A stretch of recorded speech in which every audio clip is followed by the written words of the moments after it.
We'll move on to the sliding doors moments now in GA history. This is something we're going to revisit in different shows, but we're going to start off with Ryan O'Dwyer's red card in 2013. Dublin were a point ahead of Cork in the All-Ireland semi-final, moving very, very well. Your own Cork, Fintan. I think that this was a huge moment because this was Dublin's chance to win an All-Ireland. The teams left at that stage were obviously Dublin, Cork, the other semi-final, Cork, or Clare, Limerick. None of these teams had won an All-Ireland. Well, obviously Brian Murphy of Cork had won an All-Ireland, but other than that, you're looking at 4 novice teams. I think Dublin would have went on and won an All-Ireland, and who knows what that would have done for them afterwards. I think it was a very harsh red card, harsh 2 yellow cards. The first one especially. I think it was a huge moment. Yeah, it was massive, and I think it's like in a wider sense, I think that season kind of stands out. Say until Limerick had won in 2018, I think more and more Cork, Dublin and Limerick were together looking back on that going, God, that really was our chance that season. And in fairness, even the Limerick team in 2018 had changed significantly from 13. So like it's remembered as this kind of great open summer, but I kind of also look at it as a summer of kind of big missed opportunities for Cork and Dublin. Like it was the game that like kind of got away from Dublin. They were starting to get on top as the second half progressed. I think Anthony Daly's written in his book that the half back line was what he was kind of targeting. He actually made a reference I read before to Michael talked earlier about the Cork Clare game 2005 and how he couldn't get past his Clare team, that great Cork half back line of Gardner, Kern and Sean Ogue, and how he felt that Cork's defence just wasn't up to that kind of standard in 13, and they went after it. And I mean, they were coming in on the back of, you know, building slowly, winning the league in 11, the slump in 12, and like conference really high. I mean, they absolutely blitzcalled it that year in the Leinster final. And the thing I remember that game was the atmosphere was absolutely incredible. And like going on to what you're kind of getting at, you know, if Dublin won the All-Ireland, what it could have done for hurling in the city and the kind of impact. Probably got a taste of that game in terms of the kind of occasion and all that. And it was a big thing for Cork to be in that semi-final as well. I know they'd been in it the year before, but I mean, they beat Kilkenny, the All-Ireland champions, the previous game, come off a Leinster final defeated, Jim Barry Murphy back, and the fact that Tip and Kilkenny were gone from the equation, it did kind of stand as a big moment. I mean, so like the other way saying off, but I still think the goal as well later on in the game was equally as big in terms of it wasn't really until that moment that Cork kind of got a foothold. 5 points in, and probably in the end kind of flattered them a bit. But definitely for a lot of Dublin players, they discovered afterwards how big a chance that was, because it's just been so hard for them to kind of get back to that stage. And a good few of them obviously have moved on since when you look at that starting 15. Because I would have seen Dublin as favourites to win the All-Ireland final if they had to get through. Now, there was definitely a decision on the field that I didn't agree with at the time, and I still don't, which was that Niall Corcoran was left as the spare man at the back. Because, he was kept as the spare man. Even when Dublin were down to 14 men, they had a spare man at the back. I would have thought that Peter Kelly would be the man to do that because he was such a brilliant ball carrier at that time. He was at the peak of his powers. So you were almost looking at 4 against 6 at the other end of the field as well. Thought Dublin possibly could have pushed a bit further up the field and gambled a little bit. But if they had to get through to that final, I think that Dublin would have won it. And God knows what would have happened. Would you have had players that now play football for Dublin that chose to go down that route that would have gone for hurling because, hey, the breakthrough has been made? So I think just it was incalculable, the after effects of that red card, Michael. Yeah, no disrespect to Niall Corcoran, tough cornerback, but I think he's a marker. No more than a lot of other lads are markers. I think he's a marker more than a ball player like that. I think you leave a marker marking and you leave a ball player playing in space. That's my own opinions on it. I know that if I was left in space, I'd probably prefer to be marking a fella, and because you're more of a marker. That's just one thing. Yeah, the consequences of Dublin winning All-Ireland are fairly incalculable. It might have swayed a couple of younger fellas, the likes of Cormac Costello and a few of those lads that were coming on the scene maybe at senior level, just maybe to be swayed and go and play in hurling. But definitely over the next 5 to 6 years, the lads that were 12, 13 and 14 that grown up through that would have been far more swayed to go at hurling maybe than football. Definitely, if it was 90% football, 10% hurling, maybe it would be 70-30 because they can realistically see an All-Ireland success. To me, All-Ireland success doesn't seem that realistic for Dublin at this moment in time. It would have that would have changed a lot back then, and I think it would leave Dublin higher up now.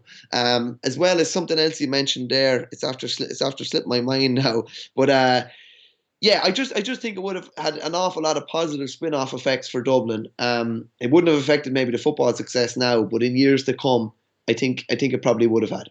Yeah, because Finton, like Cork, are always generally not too far from getting to an All Ireland semi final or final.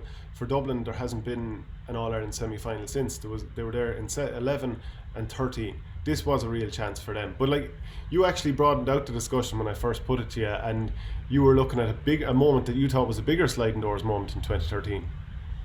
Yeah, so like I suppose you're saying that you thought Dublin would have been favourites then in the final. You think they would have gone on to do it? I think they would have won it. Yeah, I think they would have. The interesting thing if they won it would have been how they would have handled.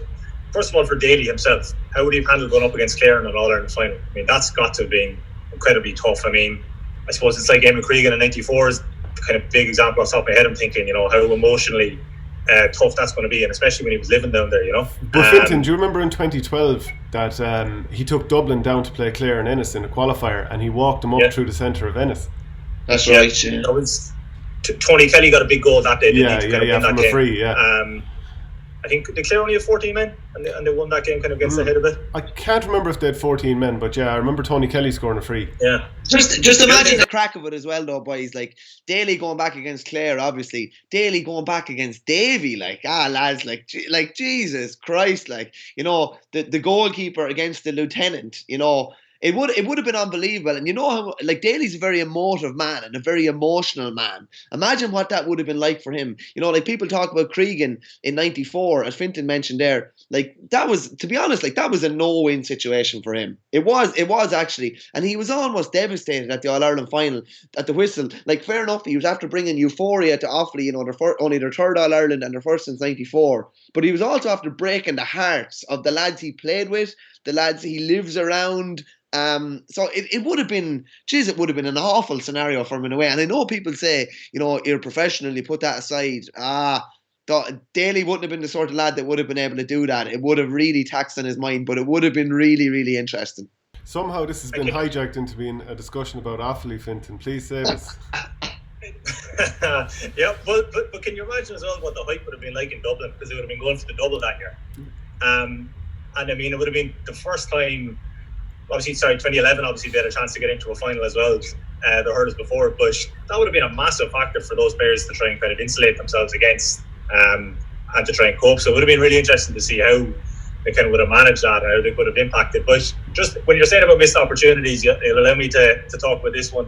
The final, and obviously it's an Offaly man who was refereeing it, Brian Gavin not blowing up, and what would have been, I think, one of the great All-Ireland match-winning points, Patrick Horgan's one. Oh, sensational. Would have got Cork over the line. And then obviously the impact is Donald Donovan becomes the hero, and then the knock-on effect is the Shane O'Donnell factor in the replay. And I think, when I think of the 2013 season, it kind of reminds me a bit of 2010 in football as well. It was a weird kind of a random season, the way big teams kind of got knocked out, and it suddenly became a big opportunity for a lot of teams. And that's been borne out what's happened since. So you look at Cork, Dublin, I mean, you mentioned Brian Murphy. Tom Kenny was the other one on that team who had his medals. But for a lot of guys, it didn't happen, who subsequently left. Say Patrick Horgan, Seamus Harnedy are still there trying to win it. It's going to be quite difficult at this stage. Opportunities are kind of running out for them.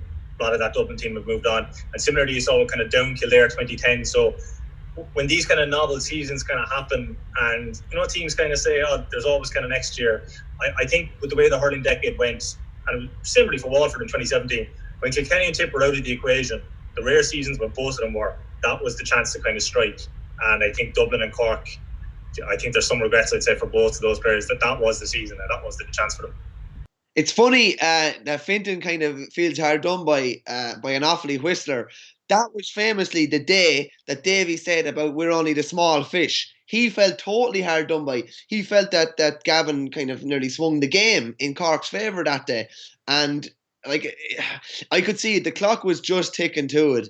And as a neutral watching that game, you're just thinking, oh, just give him one more chance. Just give him one more chance. And it was funny because sliding door moments goes like that was Donald Donovan is the last person you wanted the ball to fall to. They played against Laois that year in the qualifiers, and I think Donald Donovan was the only one of the 1 to 15 that did, apart from maybe the goalie Pat Kelly, and Pat Kelly might have even scored. He was the only outfield player that didn't score, and he was kind of had an awkward kind of a style. It was the last thing you thought was possible, and then as Fintan says, that had such a knock-on effect to the Shane O'Donnell thing, and other knock-on effects like that would have probably finished Shane O'Neill's career somewhat with Cork as well. There's so many knock-on effects that happened as a result of like Ryan O'Dwyer getting sent off, and then like maybe Brian Gavin playing an extra 30 seconds. It's mad. The GA is like, but that's what we kind of love about it as well, you know. Yeah, well, like, to be fair, Cork should have looked after the sideline and played it into the corner rather than going for a score. And another thing is, if you're going to bring up referees wrong and ye,